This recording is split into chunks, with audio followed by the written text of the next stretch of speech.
Hi hello नमस्ते भलरे थिबे समस्ते समस्तंको स्वागत।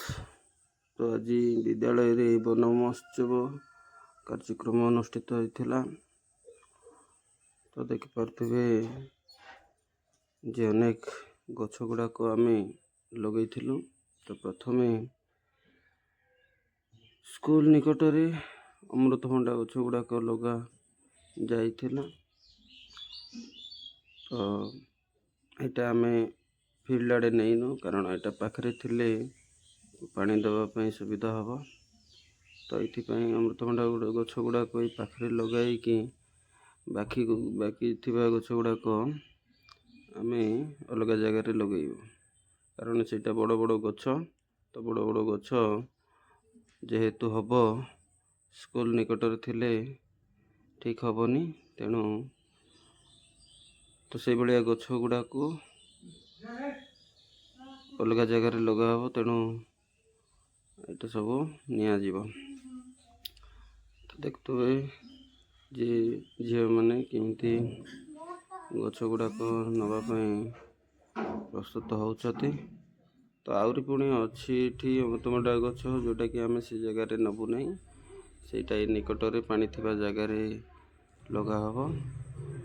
तो सब गछ को आम धरिकी जो जगार लगा हम तो पाचेरी पाखापाखि तो सब गछ गुड़ाक नि जाउची। तो सेठी नेला परे गात गुड़ाक खोला होइथिला जोठिरे गछ गुड़ाक लगा हम।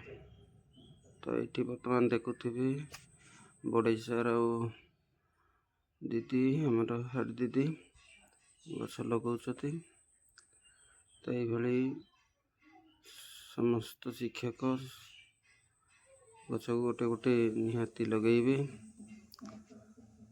तो माँ पाई पूर्वर नारा अच्छी माँ पाई गछटिए। तो ये मनोभावना नहीं शिक्षक लगे एवं छात्री माने मध्य गछ लगे कारण से माने यदि लगे निहाती भाव से गछर जत्न ठीक से माने नेबे। तो जे गछ लगे सी जानी जे तार खुशी केते निहाती भाव सी आसब टिके ता गछर जत्न नब। तेणु चेष्टा करिबा पिला माने जे भली समस्ते किछि किछि गछ लगांतु तेबे से माने मध्य खुशीर सहकारे गछर जत्न नहीं पारिबे।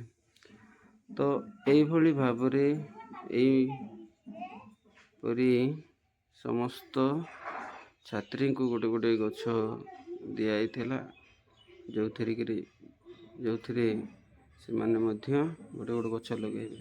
तो दीदी आमको गोटे गछ गिफ्ट करते दिवाकर सार मते। तो निहाती भावे धन्यवाद देवु दीदी को। तो आम गछर जत्न निहाती भावे नबू।